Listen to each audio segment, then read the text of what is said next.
Assalamualaikum warahmatullahi wabarakatuh.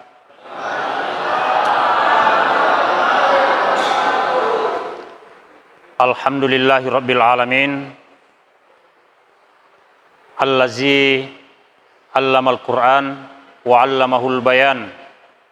Allahumma salli wa sallim ala sayyidina Muhammad wa ala alihi wa ashabihi ajma'in. Amma ba'd. Saya sangat bangga ada pengajian didominasi oleh remaja. Biasanya remaja cuma banyak nongkrong di warkop, dan kita bangga mereka nongkrong di masjid. Oleh sebab itu, saya sudah pernah usulkan seluruh masjid harus memberikan WiFi gratis kepada seluruh remaja, sehingga mau tidak mau dia salat berjamaah di masjid. Dan WiFi-nya ditutup 10 menit sebelum waktu masuk salat. Begitu selesai wudhu, maka dia tidak apa-apa, terpaksa dulu. Nah, kemudian itu dipaksa-paksa cek dia dolo dan maga. Akhirnya jadi kebiasaan dan menjadi sebuah kebaikan. Mungkin di sini ada WiFi-nya. Perlu nanti jadi orang singgah juga untuk menggait remaja-remaja muslim milenial. Untuk mempersingkat waktu, kami diberi amanah, apalagi Pak Desanya juga datang. Jadi kalau Pak Desa rajin ke masjid, insya Allah tidak perlu kampanye. Akan terjadi 2-3 periode. Terima kasih Pak Desa telah hadir juga. Saya ulang bahwa kami diberi amanah oleh Ketua LDNU dan koordinator remaja masjid se-Desa Palambarae, yang alhamdulillah berseragam juga ini anggotanya hadir, yaitu tentang tafsir. Saya ingin memulai, adik-adik sering mendengar ketika salat, mendengarkan firman Allah yang berbunyi ihdinas siratal mustaqim. Tadi juga imam baca itu, kan? Apa artinya ihdinas siratal mustaqim? Tunjuki kami jalan yang lurus. Yang mana yang jalannya lurus itu adalah dijelaskan di ayat berikutnya. Siratal lazina an'amta alaihim, jalan mereka-mereka yang engkau telah beri nikmat. Siapa yang diberi nikmat? Para nabi, para rasul, orang-orang saleh, siddiqin, para syuhada. Mereka-mereka itu orang-orang yang sabar, bertawakal, itu manusia-manusia yang diberi nikmat.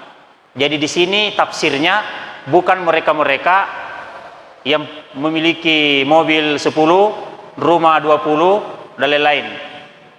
Tidak disebut. Tapi yang diberi nikmat adalah nikmat hidayah, iman, dan kebaikan-kebaikan yang bersifat ruhiyah. Ya. Gairil magdubi alaihim waladdallin. Bukan jalan orang-orang yang engkau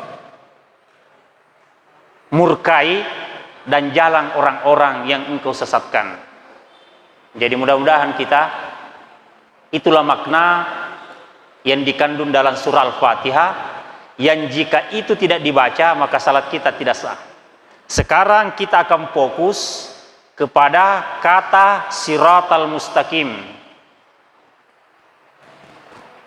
Ya kan, ini kan saya kira nurani kita selalu melit tema deceng. Ini Tuhan tunjuki, kita minta setiap saat, puang inringekeng lauri lalem malempu yang mana itu jalannya lurus. Ya. Kalau kita ringkas, karena waktu ringkas, itu ya siratal mustaqim itu ada 3. Ya. Siratal mustaqim fil aqidah. Sebenarnya tadi ini saya mau tampilkan, tapi saya lupa bawa apa lagi namanya, layar. LCD-nya ada di mobil. Tapi insya Allah pertemuan ke depan akan lebih seru. Saya akan tampilkan berbagai hal. Yang pertama tadi, lurus yang mana? Lurus fil akidah, siratal mustaqim fil akidah. Yang kedua, siratal mustaqim fi manhaj at-tabkiriyah, lurus dalam cara berpikir. Termasuk sebentar, metode menafsirkan sesuatu itu tidak sembarang. Jadi itu tafsir dek na sailo elo na tay makadaya romade cepat pinedik kuki apa ya naruya belasi cocok karo. Pada ini pernah baru-baru ada yang menafsirkan, tapi ini aliran sempalan. Makadai iya rona sepuasae detona perlu telupulos sona. Na padamu yang kena na rekoma puasa kiri pamulanna patenganan ya pacapu kena. Iya ro tahu makutuhe makadasi cocok karo ya pahana ya Pak Ustaz. Ini tafsir bin nafsu bil hawa nafsu. Ini tafsir elokna, dia kemauannya sendiri. Itu tidak boleh. Jadi saya ulang, lurus dalam akidah. Yang kedua, lurus dalam cara berpikir. Dalam bahasa ilmiahnya disebut metode berpikir. Di dalam tafsir namanya manhaj at-tabkiriyah. Dan yang ketiga adalah lurus, ya, ihdinas siratal mustaqim fil a'mal wal akhlak. Ya, lurus dalam norma-norma perbuatan dan ampe-ampe akhlak. Ini saja yang tiga. Jadi itu yang kita minta itu. Ihdinas siratal mustaqim. Kan? Nah, sekarang yang mana akidah yang lurus? Sekarang banyak berseliweran di medsos itu nan reak kalenge, tapi apakah itu sesuai dengan nakliyah? Kalau di dalam Al-Quran jelas akidah yang lurus itu adalah diantaranya wa yunzirul lazina qalu takhazallahu walada. Al-Quran ini datang untuk meluruskan dan memperingati mereka-mereka yang berpendapat bahwa Tuhan itu memiliki anak. Ini salah satu diantaranya. Atau dikatakan laqad kafaral lazina qalu innallaha salisun salasa. Sungguh telah kufur orang-orang yang berpendapat, berpikiran bahwa Tuhan itu tiga, lebih pana koppa atau lima. Akidah yang lurus adalah Allahus Samad, lam yalid wa lam yulad. Sudah dijelaskan di surah yang lain. Kita tinggalkan akidah ihdinas siratal mustaqim fil akidah. Kita akan pokoknya ini tafsir. Kita fokus ke cara berpikir. Nah, sekarang ini yang saya bawa adalah tafsir Ibnu Katsir yang ditulis oleh seorang imam bernama melampiasana, tapi biasa dipanggil Muhammad Ali As-Sabuni. Pada misalnya Ustaz Andi Armayadi Al-Ghifari, tapi biasa poncokna Andi Armayadi. Apa karo? Ini Muhammad Ali As-Sabuni, ini sangat terkenal tafsirnya. Bagaimana cara menafsirkan metode ia rega cara menafsirkan Al-Quran. Nah, setidaknya ada 4. Ya, jadi ini perlu di adik-adik remaja kalau baca teks Al-Quran dengan terjemahan itu juga bagus. Tapi ada beberapa teks Al-Quran yang kalau cuma terjemahan kadang keliru, apalagi hadis. Ya. Yang pertama adalah cara tafsir Al-Quran yang terbaik adalah ada 4. Ya, ya insya Allah nak kau ya lurus nih. Dek, artinya apalagi nanti akan ada tafsir fikih, itu juga akan lain cara berpikirnya. Ya rega ihdinas siratal mustaqim fi manhaj at-tabkiriyah. Yang pertama adalah bayanil Quran bil Quran. Nah, iya paling mataan re. Al-Quran menjelaskan dirinya sendiri. Jadi mega itu dilalui dia kurangnya banyak di dalam Al-Quran itu Allah memberikan statement firman, kemudian penjelasannya dijelaskan oleh Al-Quran lain, bisa di ayat selanjutnya, bisa di surah yang lain, atau bisa di juz lain. Contohnya, contoh kita ambil yang biasa kita lakukan misalnya dalam surah Al-Baqarah ayat 43 misalnya. Allah berfirman, wa aqimus sholata wa atuz zakah. Dirikanlah salat dan tunaikan zakat. Nah, tentang zakat dijelaskan di ayat yang lain. Innamas shadaqatu lil fuqara'i, dan seterusnya, ada 8 asnaf. Itu namanya Al-Quran menjelaskan dirinya sendiri di surah yang lain. Tapi ada juga Al-Quran menjelaskan dirinya sendiri di ayat berikutnya, dan ini yang banyak. Contoh yang sering dibaca Pak Imam biasa, misalnya surah Al-Qari'ah. Al-Qari'ah, mal Qari'ah, wa ma adraka mal Qari'ah. Ini kan Tuhan. Apa itu hari kiamat? Hari kiamat itu dijelaskan di ayat berikutnya langsung. Yauma yakunun nasu kal farashil mabsus. Itu agak gampang, tidak ada masalah. Atau mungkin di dalam surah Al-Fatihah misalnya, Maliki yaumiddin, agak betulan Maliki yaumiddin, yang merajai hari kemudian, di terjemahan Depa ya hari kemudian. Tapi apakah tafsirnya yaumiddin? Agak betuang yang sebenarnya kan kalau terjemahan itu tidak mampu merangkum seluruh makna yang ada di dalam Al-Quran, apalagi bahasa Indonesia. Terlalu miskin bahasa Indonesia untuk menerjemahkan makna terdalam dari Al-Quran. Makanya itu kalau orang belajar terjemahan saja, kadang itu memang tidak biasa, kadang dalam hal-hal tertentu dia tidak nyambung. Contoh, di dalam Al-Quran itu ada beberapa kata yang di dalam terjemahan Indonesia cuma satu artinya terjemahannya. As-sudur, al-qalbu, as-sirru, al-lubbu, semua diterjemahkan dengan hati, padahal beda. As-sirru juga hati, al-qalbu juga hati, al-lub juga hati, padahal itu lain. Ada muatan tersendiri. Itu yang membutuhkan tafsir. Tapi itu tafsir tasawuf, ada terkhusus itu. Mungkin bisa mengundang nanti sekali-sekali yang khusus memahami tentang itu. Ada kitab Sirrum Minal Asrar, engkau kita senairo rahasia. Dan itu akan panjang. Anak muda bisa belajar dasar-dasarnya itu, sehingga lebih tegar.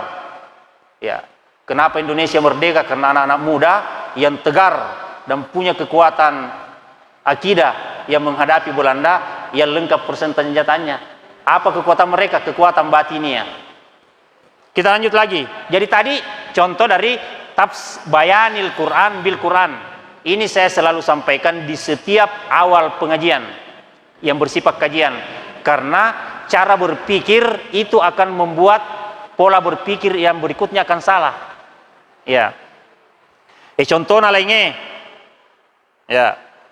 Mungkin ini adik-adik, ini biasa saya ambil contoh karena banyak remaja. Kalau saya sebut kata asyaitan, di dalam Al-Quran kan banyak. Inna syayatin,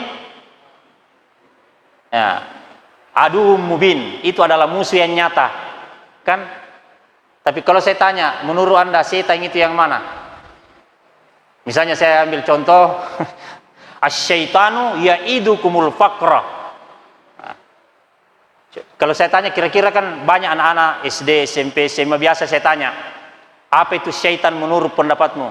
Biar mahasiswa juga, biasa saya coba-coba tanya. Dia bilang kuntilanak, apakah tahu malotong, pokoknya sesuatu yang menakutkan. Itukah pocong? Nah, itukah? Nah, inilah pentingnya Al-Quran, bayanil Quran. Al-Quran menjelaskan dirinya sendiri. Ulangi contoh. Di dalam surah Al-Baqarah misalnya, ya ayyuhan nas, kulu mimma fil ardi halalan thayyiba wala tattabi'u khutuwatis syaitan. Jangan kalian ikuti langkah-langkah syaitan. Inna syaitan aduwwum mubin. Itu adalah musuh nyata. Kalau nyata berarti didita, wededeng kalinga dan bisa dirasakan. Jadi nak kepakutu yaga desa setap pale menurut Al-Quran. Coba buka ayat berikutnya. Misalnya contohnya banyak contoh, tapi ini sekedar mukaddimah cara berpikir tafsir Al-Quran. Di ayat berikutnya kan dijelaskan, asyaitanu ya'idukumul faqra wa ya'murukum bil fahsya. Setan itu senantiasa mendorong. Jadi kalau ada dorongan negatif, manasami maka daki auzubillahi minasyaitanir rajim. Wa ya'murukum bil fahsya, selalu mendorong kepada hal-hal yang buruk-buruk. Jadi anak-anak muda bisa dideteksi itu setan sebenarnya, dan dia peralat hawa nafsu tak. Al-Quran yang bilang, ya.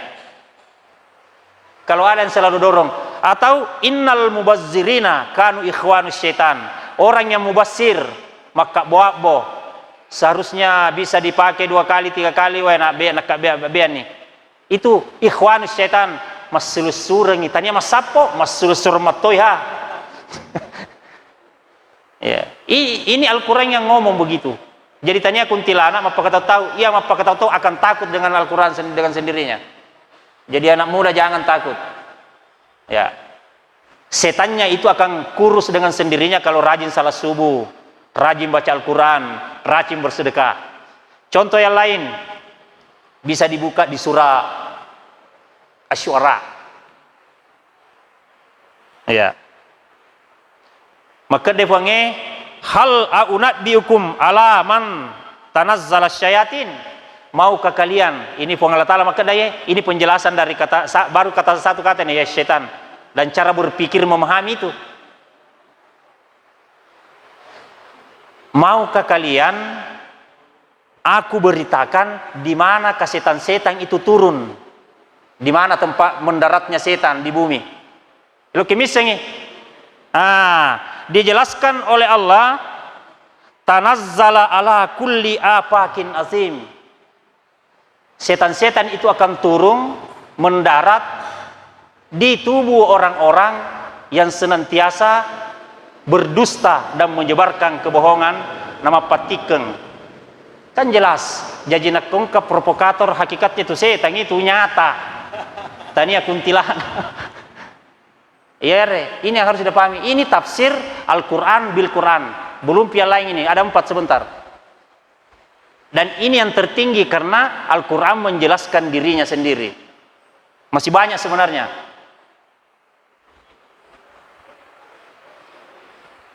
Termasuk juga masih ada sambungannya tadi. Yulaqawna sam'ah. Dia memasang telinga. Jadi naing kalimat itu meriaring telinga sesuatu pernah putar balikkan.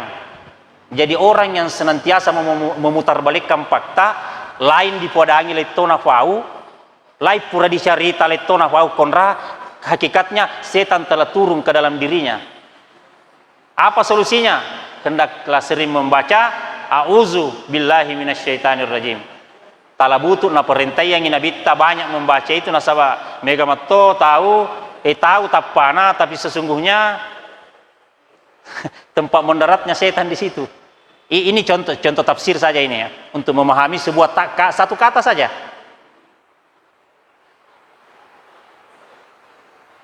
Atau mungkin ini,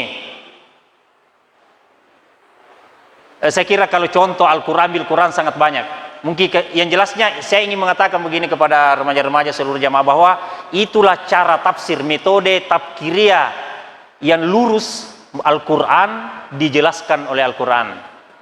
Kemudian yang kedua, narekomakotana kita narekode najelaskan kurangnya Pak Ustaz.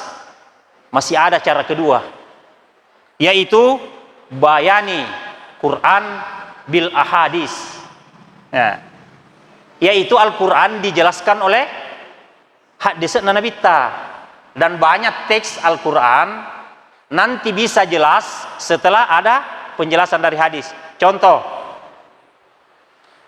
Dan ini banyak, bisa juga dibuka di surah Al-Baqarah misalnya ayat 43. Allah berfirman di situ, wa aqimus sholata wa atuz zakah. Ini dirikanlah salat, dan ini mendirikan salat banyak. Mega perintahna puangnya maka dapat tetoweng sempajangnya. Tapi Al-Quran tidak pernah menjelaskan juknis, petunjuk teknis pelaksanaan salat. Kada di pamula niat takbir mak jenne dolo tahu dek gaga kan? Itu dijelaskan di hadis. Inilah yang disebut dengan bayanul Quran bil ahadis. Al-Quran dijelaskan oleh hadis. Makanya Nabi bersabda menjelaskan mendirikan salat itu, sallu kama ra'aitumuni usalli. Mas sempajaku pada berarti mas sempajang. Tapi itu pun masih tetap terjadi perbedaan. Hadis melalui sahabat Anas misalnya, dia mengatakan nareko baca Fatihah Nabi ta napalupui sadana bismillahirrahmanirrahim. Engkau tahu sahabat maka dah dek nama bismillah Nabi ta. Ternyata setelah diteliti, ya roh sahabat yang mengatakan dijaharkan bismillahnya Nabi itu adalah barisan yang selalu disap-sap depan. Madecen yang kalinganna, tapi ya Malaysia terlambat, ya maka ada na perong kalinga bacaan bismillah Nabi ta, pater lama matui. ini contoh cara berpikir. Jadi tidak boleh langsung oh salah ya benar saya itu salah. Ini remaja jangan begitu, belajar dulu banyak cara berpikir, tafsir dan fikih, ya. Insyaallah berkah akan turun di sini. Ya. Masih banyak ada contoh lain lagi misalnya. Dirikanlah salat, tapi waktu salat tidak dijelaskan di situ. Di dalam surah Al-Baqarah 43 dan ayat lainnya. Tapi ternyata surah Al-Isra yang menjelaskan tentang waktunya dan dirinci oleh hadis. Inilah yang disebut bayanil Quran bil Quran wal ahadis. Ya, artinya memang dijelaskan oleh Al-Quran yang lain, tapi perinciannya masih tetap kepada hadis Nabi. Contohnya, dirikanlah salat. Tapi kan wetulna sempajang ede disengi, digawe loro, digawe yang mana maghrib. Ternyata itu dijelaskan di surah Al-Isra ayat 78. Bisa dibuka kalau pulang ditadaruskan. Allah berfirman begini, aqimis shalah liduluki syamsi ila ghasakil lail wa qur'anal fajri inna qur'anal fajri kana masyhuda. Itu dalam surah Al-Isra. Itu tentang waktu salat itu. Tapi ini pun belum terinci sekali. Rinciannya ada sama hadis Nabi. Apa tadi artinya? Dirikanlah salat ya pada saat matahari mulai condong ke utara. Jadi itu ya waktu lorero ya. Jadi ilaga saki liduluki syamsi engka dua waktu nak kena. Matahari condong ke utara itu ada dua, duhur dan asar. Tapi perinciannya nanti dijelaskan oleh hadis. Inilah Al-Quran dijelaskan oleh hadis. Ila ghasakil lail, sampai masuknya waktu malam. Malam ini ada dua waktu. Ila ghasakil lail ada dua waktu, maghrib dengan isya. Wa Qur'an al-fajri, Qur'an al-fajri itu adalah salat subuh. Jadi subuh itu disebut tersendiri nasabah alif birna. Inna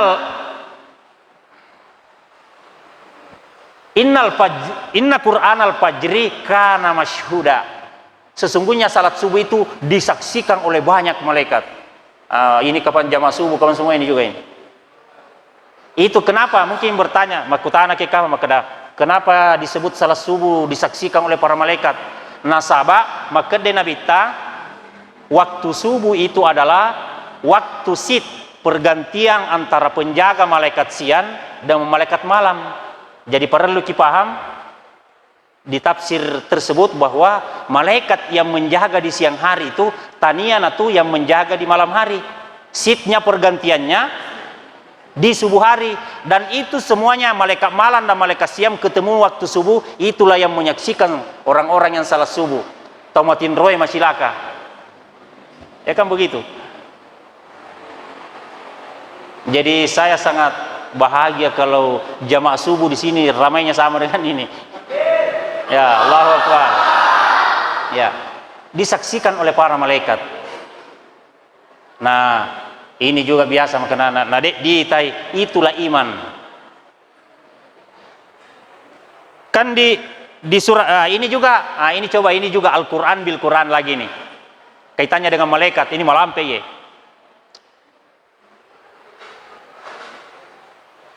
Maka dari Allah Ta'ala, lahu mu'aqibatum min baini aidihim wa min khalfihim yahfazuna min amrillah.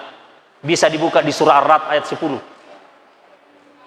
Setiap manusia itu ada penjaga-penjaganya dari malaikat di depan dan di belakang mereka. Di ayat lain mengatakan di samping kiri kanan mereka. Makanya ya sahabatna Nabi Taryaseng Utsman bin Affan pura makutana rinabita, maka dae surun Allah Ta'ala, hai Rasulullah, berapa memang itu malaikat yang jagai manusia? Satu orang. Maka sampai-sampai saya gambar tadi, ini hadisnya Nabi nih. Gambar walau yakiam walufai matu. Maka dia nabita, ini atas pertanyaannya Utsman. Maka dah siagar malaikat kawal kita sedi tahu ya Rasulullah. Mapi bali nabita, maka dah sedi di ya tahu, satu di kanan. Khusus mencatat amalan kebaikannya. Jadi kata mereka, adik-adik remaja sadari, ada di sebelah kanan itu, otomatis mencatat aplikasi nih. Kemudian sebelah kiri satu, siaga nih, dua nih. Di belakangnya juga ada satu, di unrita.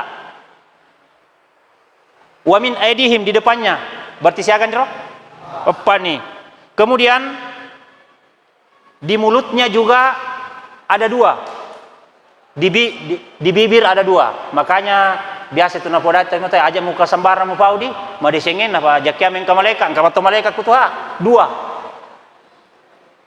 Apa itu tugasnya yang dua? Sebenarnya ada tugas khususnya, engkau tupoksina. Siapapun yang membaca salawat kepada Nabi, yang dua malaikat ini langsung menyampaikan secara otomatis.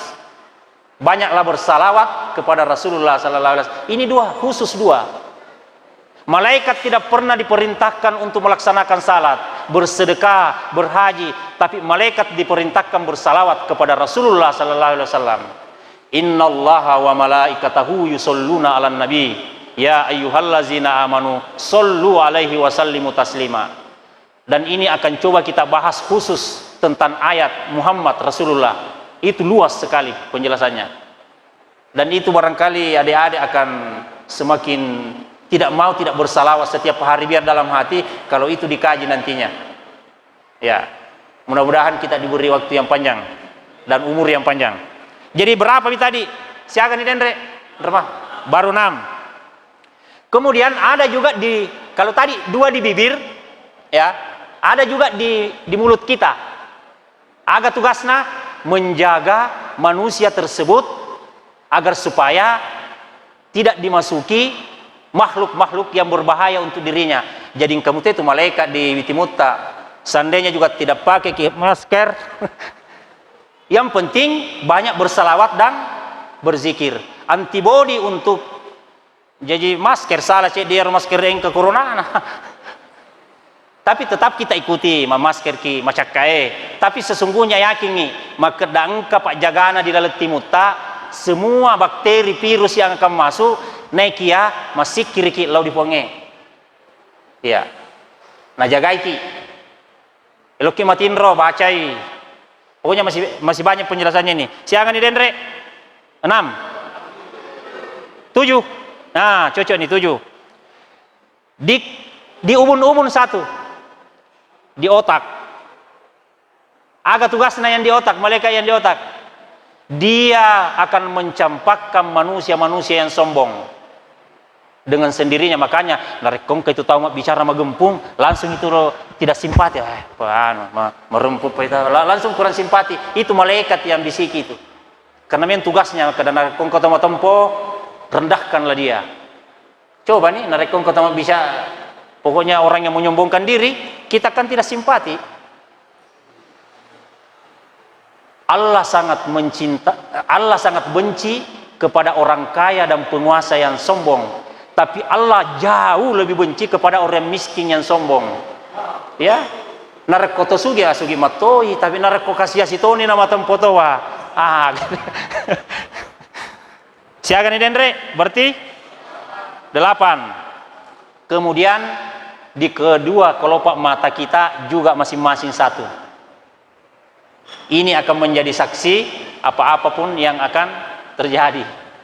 Ya. Berarti ada 10. Oh, ini sudah sampai waktunya. Nah, rupanya ini waktu terbatas, jadi kita akhiri saja. Ini masih ada 2 ini. Mungkin insya Allah bisa waktu lain kita sambung karena ini masih panjang. Nomor 3 dan nomor 4. Ini pun belum saya kasih contohnya, semua baru muka di ini. Napa saya baru 1 kata per kata.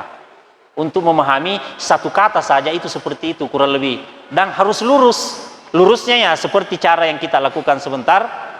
Yang makanya memang terima kasih kepada Ustaz kita Andi Armayadi yang telah memfasilitasi seperti ini. Makukui makuran apa kure. Ya, lebih baik memang kita langsung mendalami itu. 1 teks saja. Saya kira ini saja karena waktu yang tidak memungkinkan, dan insya Allah di waktu-waktu bulan atau 2 bulan ke depan, 1-2 bulan ke depan kita akan sambung kembali dengan tema dan kelanjutan dari kajian kita ini. Terima kasih. Wallahu muwaffiq ila aqwamit thoriq. Assalamualaikum warahmatullahi wabarakatuh.